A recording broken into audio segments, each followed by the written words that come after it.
ನಾನು ಹೋದ 3 years back ಬರ್ತೀವಿ. ಇಲ್ಲಿ ಬಂದು ಇಲ್ಲಿ ಬರೋದೇ ಒಂದು ಖುಷಿ ಆಗುತ್ತೆ. ಸಾಗರಕ್ಕೆ ಬರೋದು ಅದು ಗೋಪಾಲ ಮಿಶ್ರ ಅವ್ರು ಹೇಳಿದವ್ರದ್ದು ಅದು ಆರಾಮ ಬರ್ತಾ ಇರ್ತೀವಿ. ಒಂದು ಆತ್ಮೀಯತೆ ಅವಾಗವಾಗ ನಮ್ಮನ್ನ ಕರ್ಸ್ಕೊತಾ ಇರೋದು ಅಂತ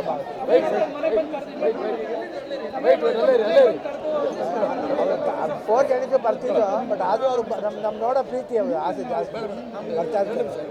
ಬಟ್ ಖುಷಿ ಆಗುತ್ತೆ ಬರೋದು.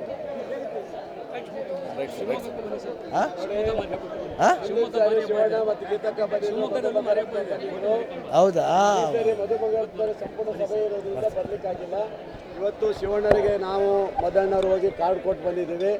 ಅವರು ತಾಯಿ ಆಶೀರ್ವಾದ ಪಡೆದು ಹೋಗಬೇಕು ಅಕ್ಕನಿಗೆ ಹೇಳಿದ್ವಿ. ಇವತ್ತು ಬಂದು ತಾಯಿಯ ದರ್ಶನ ಪಡೆದು ಹೋಗಿದ್ದಾರೆ. ಶಿವಣ್ಣವರು ಇದೇ ಥರ ಎನರ್ಜಿ ಆಗಿ 100 ವರ್ಷ ಕಾಲ ಬಾಳಬೇಕು ಅನ್ನೋದು ಆ ದೇವಿಯಲ್ಲಿ ನಾನು ಸಹ ಬೇಡ್ಕೊಳ್ತೇನೆ. ಅವರು ಚೆನ್ನಾಗಿರಬೇಕು. ಯಾಕಂದರೆ ಕರ್ನಾಟಕದ ಚಕ್ರವರ್ತಿ ಯಾವಾಗಲೂ ಗಟ್ಟಿ ಇದ್ದರೆ ನಾವು ಗಟ್ಟಿ ಇದ್ದಂಗೆ ಅಂತ ಅರ್ಥ. ಹಾಗಾಗಿ ತಾಯಿ ಸಂಪೂರ್ಣ ಆಶೀರ್ವಾದ ಶಿವಣ್ಣಗೆ ಗೀತಕ್ಕೆ ಕೊಡಲಿ ಅಂತ ಹೇಳ್ತಾ ಭಾಳ ಖುಷಿ ಆಯಿತು. ಇವತ್ತು ಕರೆದಾಗ ತಕ್ಷಣವೇ ಬರ್ತೀನಿ ಅಂತ ಹೇಳಿದೆ. ಇದು ಒಟ್ಟು 9 ದಿವಸ ಜಾತ್ರೆ ಇದು. ಹಾಗಾಗಿ ಮೊನ್ನೆ ಸ್ಟಾರ್ಟಿಂಗ್ ಭಾಳ ಜನ ಬಂದಿದ್ದರು. ಹೋದ ವರ್ಷಕ್ಕಿಂತ ಈ ವರ್ಷ ಮತ್ತೆ ಡಬಲ್ ಜನ ಬರ್ತಾ ಇದ್ದಾರೆ. ಒಟ್ಟು ತಾಯಿಯ ದರ್ಶನ ಮಾಡೋಕ್ಕೆ ಬೆಂಗಳೂರು ಇದ್ದಂತೆ ಬರ್ತಾ ಇದ್ದಾರೆ. ಭಾಳ ದೊಡ್ಡ ಮಟ್ಟಕ್ಕೆ ನಡೀತಾ ಇದೆ. ಎಲ್ಲ ವ್ಯವಸ್ಥೆ ಮಾಡಿದ್ದೀನಿ. ಭಾಳ ಸುಂದರವಾದಂಥ ವ್ಯವಸ್ಥೆ, ಎಲ್ಲ ವ್ಯವಸ್ಥೆಯನ್ನು ಮಾಡಿಟ್ಟಿದ್ದೀವಿ. ಸ್ಪೆಷಲ್ಲು ಎಲ್ಲದೂ ಬಿಟ್ಟಿದ್ದೀವಿ. ಬಸ್ಸು, ಟ್ರೈನು ಎಲ್ಲ ಬಿಟ್ಟಿದ್ದೀವಿ. ಹಾಗಾಗಿ ಯಾವುದೇ ಸಮಸ್ಯೆ ಇಲ್ಲ. ಸ್ವಲ್ಪ ಜನ ಜಾಸ್ತಿ ಆಗಿದ್ದು ಬಿಟ್ಟರೆ ಬೇರೆ ಏನಿಲ್ಲ.